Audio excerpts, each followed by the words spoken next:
Welcome back to the show, Business Mastery for Startups, Scale-Ups, and Early Stage Businesses with your host, Jerry Gadori. That's me. And in this week's show, we also have Ryan Caracciolo. I apologize in advance if I got that wrong.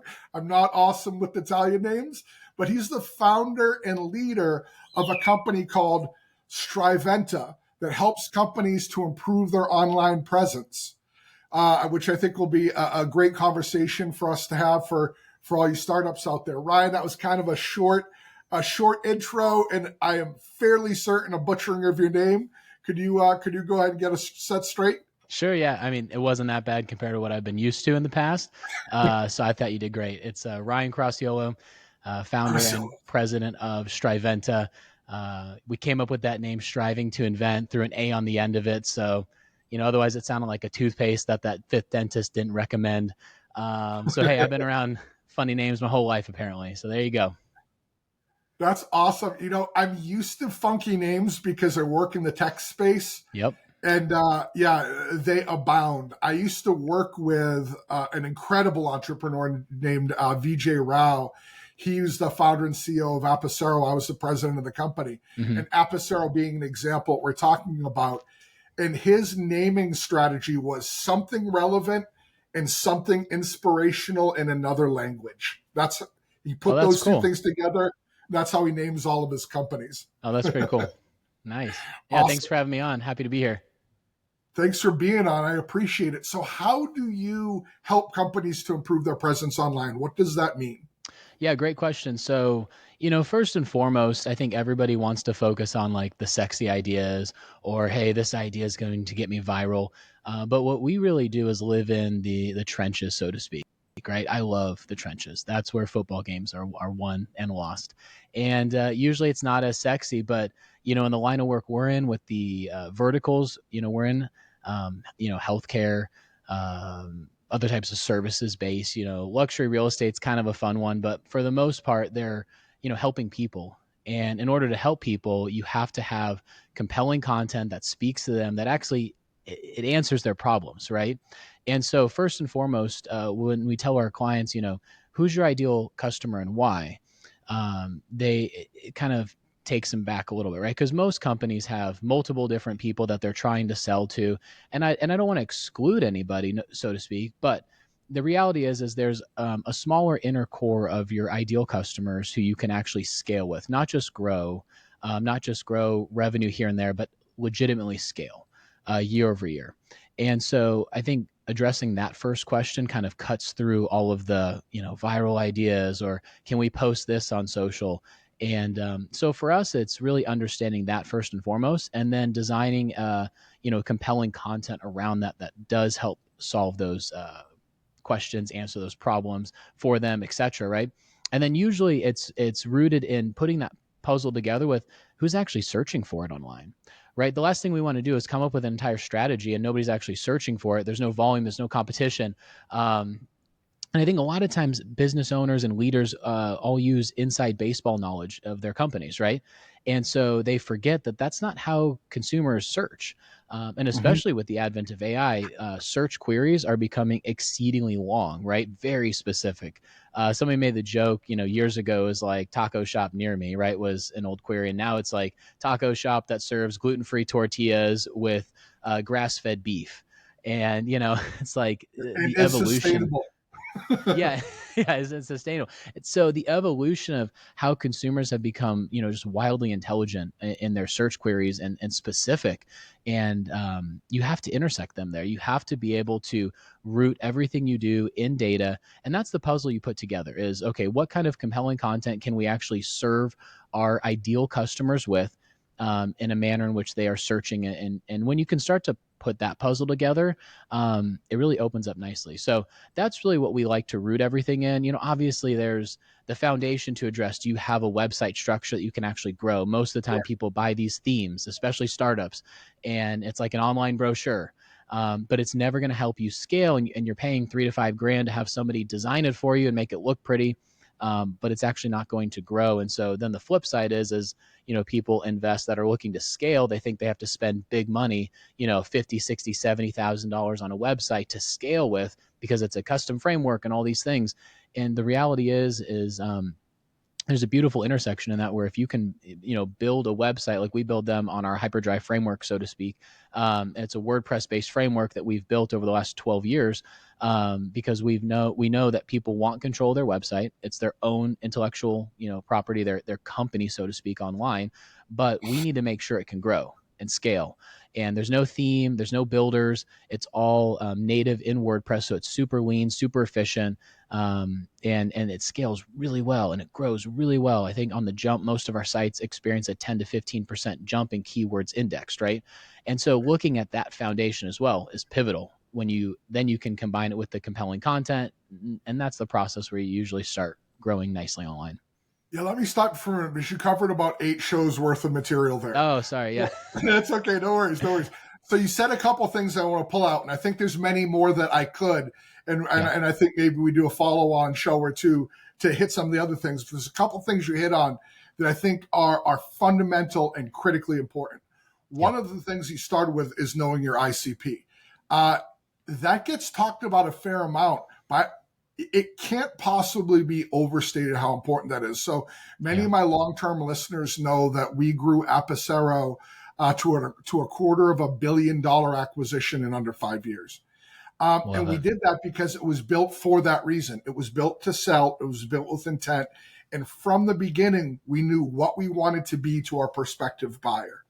Yep. So we built around a technology knowing that one of the big consulting companies would want to basically buy our bench because buying our company meant they had that now. So we knew who our ICP was. It was one of the big consulting companies. We had a list of the companies that was likely to be, and we built to that specification. So we knew that. I say that to say longtime listeners will also know I went to work with another company later, and that owner's idea of ICP was whoever would sign a check. And the problem with that is the answer to that is many. And you said something that I want to focus on here. You don't want to exclude anybody. I'm not saying you wouldn't take business outside of your core if it didn't dilute your brand. But if you try to be all things to all people, especially as a small business, even if you legitimately can do that work, it's not believable to the very companies you're going to go after. Nobody believes that 15-person shop can do everything. 100%. And I'm glad you touched on that because a lot of times that actually begs a deeper question to business owners in the startup mode where it's, do you actually understand what your net profit is? Yes. Because if you understood what your net profit is and you understood what it took to scale that net profit at mass, you wouldn't just take everybody that signs a check, right? And it's a lesson everybody learns. I've learned it, right? Who's the ideal customer for us? And so like understanding, the controls in which if I'm going to scale a company, I can't be consumed with shiny object syndrome, right? I can't be consumed with just taking a check for the sake of it. I think as owners, naturally, we think, okay, we have to grow revenue. Somebody's willing to pay us. I can help them, right? But if I don't understand my true net profit and how I'm going to scale that, the issues only compound. When you get up into $1 million, $2 million, $3 million, $4 million, $5 million, $10 million, like it's not like these issues go away. They actually compound. And so it's like if you have a leak, right? A little bit of pressure, the leak's dripping, but once you pour it on, that leak's going to bust wide open. And so I think understanding that too is just so foundational to actually growing a business. I think as startups, that's different than scale-ups, right? I love that you mentioned that early on. Startups, shiny objects here and there. Oh, I'm going to go after here. I'm going after here. Scale-ups understand, okay, we got to be a Naval Fleet Academy here. Everybody's got to have their role. We understand, are we best to serve this customer? And like, for instance, we're not huge in the gun marketing, right? I love it. But I have a buddy who owns an agency and that's all they focus on. And I remember referring a client to him and that client said, but you do the same services. I said, we do, but he's carved out a niche and they crush it. And he said, wow, for you to turn down revenue to refer it over when you could have done the same services, like that speaks highly. And I was like, no, that's just a lot of like past mistakes I've made where I want to help somebody, but it's not necessarily in our wheelhouse 100%. Yes, we can do the services, but can I sign 100 of people like you and scale up, right? Yeah. And so it's understanding those controls and surrounding yourselves with the right people, the right village. Yeah, and the more, especially again, a lot of the folks I deal with, myself included, are in the services space. In services, the more of a thing you do, the more of that thing you tend to get. Why? Yeah. Because your base of influenced people expands. Your case studies become better and tighter and tighter and better. And the Yep. more that you can show a potential client all the success stories you have that are hyper relevant to them, the less Yeah. trust and authority you have to build. Also, and I'm going to use this as a pivot, the easier it is to make compelling content because that Yes. lens is so much more focused. Yes, 100%. And compelling content is really hard to accomplish. Yes. I think a lot of people think, oh, I can just record myself. I can become an influencer, you know. But the reality is again, people want somebody they can trust, but they also want the backing of a company that will be there when stuff hits the fan, right? Yes. People want that convenience and that consistency, that replication, but they also want a trusted figurehead. And so the world we're seeing is continuing to evolve, especially online, where you have to balance that. And so what we do is we say, hey, I'm not going to pretend to be the expert in your field. Like, yes, we have the background, et cetera, in this particular vertical, but I'm going to curate as much content as I can from you. So we actually put most of our clients on, just easy question and answer sessions in our studio now. And it's because we can take that content and put it to work, but everything has to be rooted in one, is it a question people are actually looking to have solved? And two, what's the volume and competition behind it? And if you can't answer those, then it's a branded term. And it's okay to have branded terms. But I think, again, we have to temper our expectations. If you have 80% branded keywords that you're going after because it's verbiage you want to use as a business owner, and only 20% are people actually searching it, is that going to make your phone ring? The form fill is going to come in, or the chat's going to come in? Most likely not. You have to have a balance of the both and. And so that's where compelling content starts, is rooting it in that data, having people that are the experts answer it on camera. Now you have multifaceted approaches to sharing online, socially, on your website for optimization, and then transcribing, not just transcribing for the sake of blog, but leveraging content throughout the site, interlinking it throughout the site, creating that web of authority that you need to have on your website. So when you're talking about compelling content, quite obviously, to your point, it needs to be searchable. It needs to be hyper relevant. What are some components of compelling content beyond that in the content itself?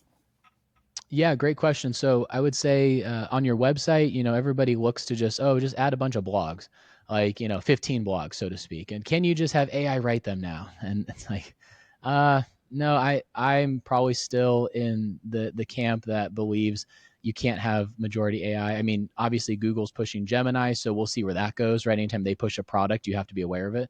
And Yeah. tons of people use AI content. I get it. But I'm sorry to interrupt you, but no, I've please. got to. AI content is almost always immediately discernible, not Yeah. just because some of it's just pure slop. Even when you've edited it and you're careful with it, Yeah. the word usage of AI is always funny. Like, it might be grammatically correct, but you're like, I don't know anybody uses that word. Yeah. Um, Yeah. yeah, it's just Or how it uses it, right? It's like you have exactly. to be aware of these nuances. I always tell people use AI writing for outlining and ideation, but make Hmm. sure that you Yep. edit it so it sounds like you're the one talking. Oh, 100%. Yeah. And so that core of content, though, we have it live on a website, right? And so anything Mhm. that's on the website is living, breathing, growing. And so Google is looking at top and bottom funnel words, so to speak. So keywords, bottom funnel meaning service based, commercial based. Like if you're in the service based business, you need to have actual terms that are commercial or transactional intent. You can use your blog role for more educational or informative, right? But you have to have that balance. And so for us, like that compelling content lives on a website. We have to make sure homepage is dialed in, markup is dialed in, location pages, especially for brick and mortars. Most location pages we come across are not connected to their Google My Business account with local schema markup. That's a huge win. And it's just easy bread and butter. And so it's like you have to have your website set up as the foundation. I look at it as the new brick and mortar. You have to. If you're Mhm. willing to, make your brick and mortar look beautiful and invest in all the right things, but then your website's not the same, it's not going to work out. You have to make sure, if you're a local business especially, you're investing in that. And so that's where the core of it lives. And then that's why we enjoy like embedding YouTube videos. YouTube is huge.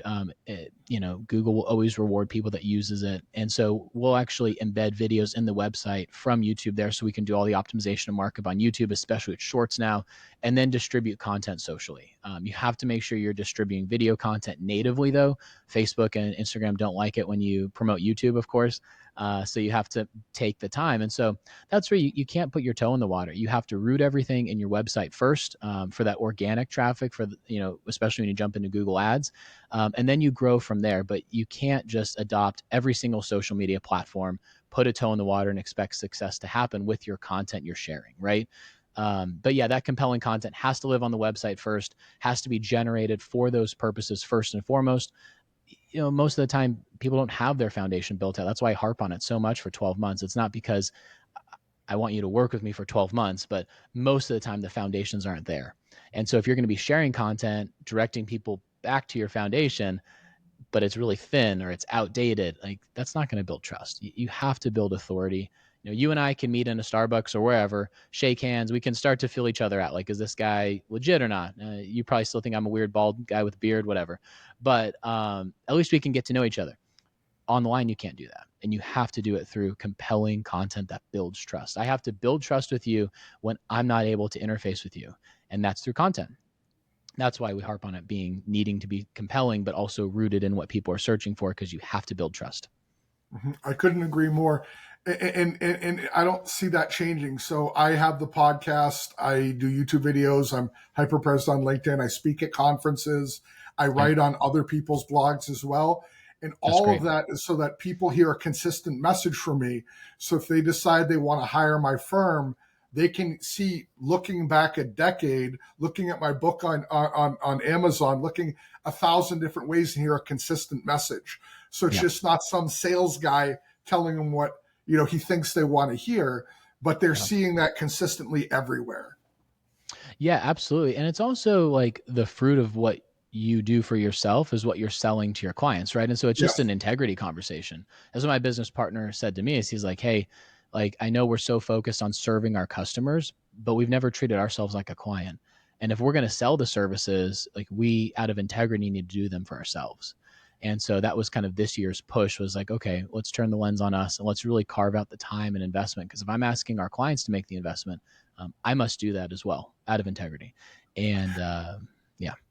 Let me ask you a follow-on question. So how much does the buyer's journey for that particular type of business impact how you structure what you're describing? And let me give you a for instance. So if I, for example, are selling a software product, an ATS or a CRM, it doesn't matter what, the buyer's journey typically, once they decide that they want to get one or get a new one or whatever, is to do some research and some reviews, narrow it down to 3 or 5 of them, probably go to their website and do the online automated demo. And then the top 1 or 2 or maybe 3, they'll sign up with a salesperson, do the for realsies demo, and then make a decision. Whereas in, for example, staffing, nobody researches a staffing company. They get enough outbound directed at them that they pick whoever kicked the door in and jump through the window. They don't do that research. So it's a wildly different buyer's journey. Does that impact what you're describing? And if so, how? Yeah, 100%. And there's a lot of layers there to what you just described. So if I may kind of just work through it methodically, if somebody's coming to your website and they're not at the stage where they're ready to raise a hand and say, I'm going to do business with you, they're doing research elsewhere. And so what we always consult on is, it's not a matter of getting that first sale on the chat or the form, or that initial demo. It's getting them to stop going to your competitors. Because if you don't pick up the phone, there's a list in front of them and they're going to keep calling, right? And so that's the first thing we have to address is speed. If you're investing all of this time and energy in content for your website that's flooding people in, right? There's top funnel, there's bottom funnel. There's people that are top funnel saying, I need to learn more about it. And there's people that are bottom funnel saying, okay, I'm ready to make a decision of some kind. You have to still address them with speed, meaning, how quickly can I get somebody on the phone? Especially, again, I'm just speaking to more service-based companies out there, or even in the tech space, like the real person after a demo will close the deal. So it's like, there's all these automations and things in place, but one of the most successful cadences we have found is no matter if it's top funnel or bottom funnel, text, email, call, text, email, call, text, email, call. That 9-step process is so pivotal. Even if I fill out a form that says, okay, I'm interested, or maybe I'm on a chat and I'm filling out a little, quiz or something that says, am I the right type of person for X, Y, and Z service? Text, email, call, text, email, call, text, email, call. And that's because by the time the salesperson actually calls them, you've actually built trust with them via text and via email. Nurturing campaigns are phenomenal, right? Nurturing campaigns via email are great. Via text, though, are even better. And so that's where you always have to be aware, how many times is this person going to hear from my brand or myself before that salesperson calls them? And that's really just sales enablement, as we know, right? And so at the end of the day, no matter what journey they're in, you have to make sure you address them this way. Compelling content lives in that, right? Whether it's a text or an email, compelling content is in and through and baked into it. And so that's how, we look at it. Having our clients understand that journey and understand, oh, I can't just get to this form fill an hour later or this call an hour later. I cannot stress it enough. We are not trying to convert them on the first call. We're trying to get them to stop calling their competitors. and when you can understand that, now you're put to work in the system appropriately. That's awesome. We've been a little bit afield because this is such a deep topic. Circling back to the content part, is there any particular structure, once we've identified the parameters we've been talking about, that goes into compelling content? Are there any particular hallmarks of compelling content? Yeah, the way that we would look at that is to first say, like, okay, in your industry, what are things that people are searching for, and then what are those actual search results? So a lot of times people miss out on easy wins like FAQs on a page. And so the way that we like to structure it is, obviously your homepage needs to be the root for all of your important links elsewhere, of course, right? But then as you work your way down, like service pages are wildly underutilized.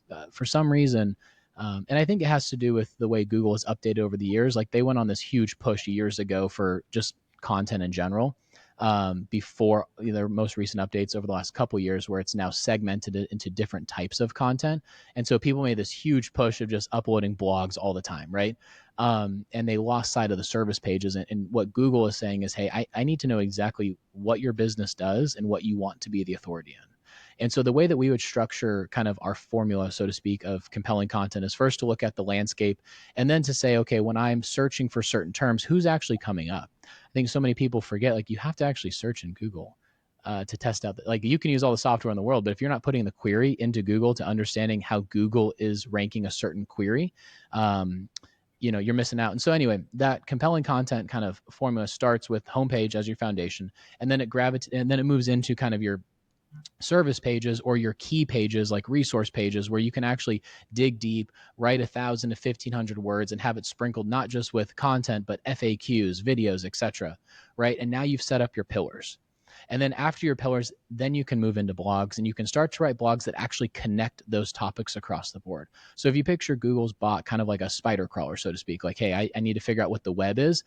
At the core of it is what you want to do, which is why we stress, ideal customer profile first, right? What type of content are they looking for the most? And then you stretch out into your core, and then you stretch out into your blogs, and you have to relate it all together. The last thing you want to do is write a ton of compelling content, and now it's competing against each other because you didn't structure it properly on your site, right? With your website architecture. And so, I hope I didn't answer that in a roundabout way, but you have to look at your homepage, your service pages or your core pages, then your blogs, and you have to make sure that those topics are all different enough that they won't compete against each other, but semantically related enough to where you're helping Google connect the web of your authority. Mm-hmm, mm-hmm. We've covered so much in this area. If you could narrow it all down and give just one piece of advice to any startup founder or early stage business leader, what do you think that would be, Ryan? Enjoy the suffering. 100%. If you can outwork or outsuffer your competition, you will win. And whether it's trying to figure out the sauce on what is compelling content, or actually calling your past customers and interviewing them and taking the time to say, I'm going to call 20 people, I'm going to call 30 people and dig in and understand them. Like, a lot of that is, again, in the grind work that nobody really talks about. And I jokingly say out suffer. Like, I love what I do, and we all love what we do as business owners, but do we love it enough to do it continuously no matter what? Do we love it enough to make sure, okay, especially in startup mode, we are learning as much as possible? And I can tell you, 9 times out of 10, if I'm willing to outwork and outsuffer you, I don't care if you're smarter than me, I will win, because I will just keep pushing relentlessly. And I say that with a caveat. Like, we can't do it without critical thought. We can't do it without the right people in our lives. And so I'm going to answer your question in a couple different ways. I hope that's okay. Not just one piece of advice, but it kind of moves into other pieces. It starts with, are you willing to outwork everybody and do what it takes day in and day out consistently? Are you willing to be consistent and execute at a high level consistently day in and day out? Because most people go through highs, they go through lows, and they forget what consistency looks like. The highs are super high. We just landed a bunch of clients. We're great. The lows are, man, we haven't sold anybody in a while, or I got to address another employee issue, right? And then we get wrapped up in these highs and lows. But if you can be that consistent, steady Eddie, I'm going to outwork no matter what. I'm not going to let my emotions dictate the business. I'm not going to let my emotions dictate what tomorrow is going to hold. You will win. It is shocking how similar our perspectives are. What you just talked about, when I was in the Marines, we used to call that embracing the suck. There's some Yep. things that you have to do that there's no glory, Yep. there's no fun, but it has to get done. And you've got three options. You can complain about the whole time and still have to do it. You can not complain about it, internalize that and still have to do it. Or you can just find the fun in it. You can find a way to make it okay.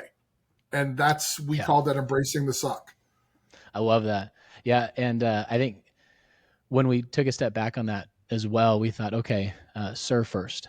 Like, that's just a motto now. My business partner, he came over to me and he said, hey, we just got to serve first. Because that's ingrained in all of us. Like, we all naturally want to serve. But having that reminder of serving first allows you to work through and, as you say, embrace the suck, right? So serve first. That's something that will never steer you wrong. Yep, no, 100% agree. We call it win-win-win. The candidate has to win, the client has to win, and we have to win. If all three people don't win, the deal doesn't get done. 100%. So that's awesome. So I'm going to circle back again to content.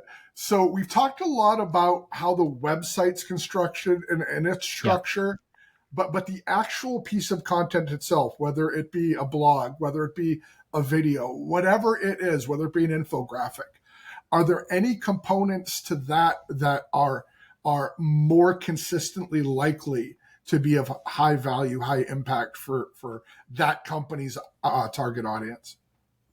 Yeah, great question. I would say you have to look at your content in this regard in two different ways. One is, what is going to be content that is an investment in my company that's going to help me grow over time, versus what is content that may not be evergreen, but is needed for the short term. So I'll break that down real quick. We've covered a lot on the website. That's purely the investment end. And I like to focus on that first, because I don't want to have somebody investing in something that's just, fun or brand centric, or, may or may not work socially online when you share it, because those are kind of shots down the field. So those are the two buckets that people have to look at: is what does investing in my company look like, so that a year from now, 2 years from now, my organic growth is there and I'm getting inbound leads and I'm getting qualified inbound leads. The other bucket that I think maybe you're alluding to as well is like, okay, we covered that, but if we were to cover the other bucket, it's what are things that, compelling content that I can invest in that may be short term, but will still contribute to growth. And if you look at AI and how they are pulling answers, it's very interesting. They're not just pulling it off of website content and markup and understanding, who's the authority in the space, but they're actually pulling it off of many other areas too. Social signals. What does your social following look like? What does your social engagement look like? Are you accredited? So obviously, like BBB accreditations, press releases, things like that will confirm your brand by outside, not just backlinks. It's great when you can be featured as a guest post. That's huge. But what are other things that are confirming your brand by way of accreditations? And I'm not talking about the ones where you get this glass award mailed to you because some company in your local state is just trying to sell you an award, right, for $300. No, those are fake. Don't do those. I'm talking about legitimate, you know, brand recognitions, certifications, best places to work. Think of all the things that you can empower your company with on that end. That type of content is not only compelling in the short term for potential employees that are looking, at company culture or things like that, or who they're going to go to next, or customers that are looking at, are they a reputable source? But now you're still investing in potentially how AI is continuing to crawl, which is everything else that your initial SERP results aren't, right? Which is brand accreditation, social influence, social capabilities, things of that nature. So that's where you have to look at content and compelling content in that form too. And again, you can still take shots down the field. If you have a cool creative idea for something because your ideal customer has said this is a problem I'm solving, you want to do a funny commercial or something, great. But again, make sure it's rooted in who am I talking to and why. And if you can't answer those questions, then it's not compelling content. It's just a fun idea. And sometimes those fun ideas work out. Like for me at Striventa, this was years ago, but I wanted to do something fun because the world was, very tumultuous. It was very tense, and I thought people needed to laugh. So I just did this coffee day video to celebrate coffee day, and it was weird. Um, but I tell you what, when I got coffee around town, I had one of the managers like go, "Hey, you're that weird coffee guy." I was like, "Yeah, there we go." I wish it was more about Striventa, but hey, you gotta have some fun, and so like that was something we did with the expectation of we're gonna do it to have fun, and we're gonna show the people that follow us and our clients that we're still a company that is going to be relevant in other ways. And I'll be honest, like I had a bunch of my clients comment on that video, which was hysterical to me. But again, it's actually reinforcing our brand to our clients like, hey, we are still doing the same things that we ask you to do. So it was actually a fun little test and experiment where it had nothing to do with Striventa and what we wanted to rank for. But it was a fun social video that actually confirmed our brand to our current customers. And they commented, they liked it. And in our meetings, they were laughing like, hey, that was a funny video. And so maybe I should do another one. But, so again, looking at content in a multitude of ways and being able to segment it in different ways to understand what the expectations will be when this content is alive is critical. And I think a lot of people kind of flounder around wondering like, oh, should I post this? Or should I just start to segment? Just take a step back. What's going to be investment content that's going to be here a year from now, 2 years from now? What's content that's going to confirm my brand? And then what's content that's going to help me grow socially and through accreditations, which will actually contribute, potentially to the way AI is continuing to crawl as we've seen it so far. No, that's awesome. I'm gonna stop us here because I feel like we could go on for 5 hours, and I'm just gonna say we'll have to have you back on the show. But Oh, I'd love between that. Thank you. Yeah. but between now and then, where can people find you? Where can they learn more about you? Yeah. So if you want to go to our website, striventa.com, striventa.com, it'll share a lot of what we do, our methodologies, some case studies. There's actually a free cookie call to action where if you go there and you fill out the form, you'll get cookies delivered to your doorstep. Again, serve first. I love making people smile and they get cookies delivered to their doorstep. And then for me, the terrible dad joke is that you've accepted my cookies. It's an on the line that comes to life. Also, too, if they want to learn more about our website process, which is that 7-day conversion of your current site into a blazing fast website that will rank over time, it's HyperdriveWP.com, and they can learn more about that as well. Oh, that's great. And I'm sure that they will. Now, for anyone new to the show, no need to crash your cars if you're just listening, trying to write that stuff down. It'll all be in the show notes. When you get where you're going, just go back and check the show notes so you can get them there. Ryan, thank you again for being on. It was an amazing show and huge amount of information. And again, that wasn't a hollow offer. I think we need to have you back to talk about some of these other things in more depth. Oh, I'd appreciate that, Jerry. Thank you so much for having me on. I love what you're doing and just glad I could be a resource and serve. Thank you. You're welcome. Thank you.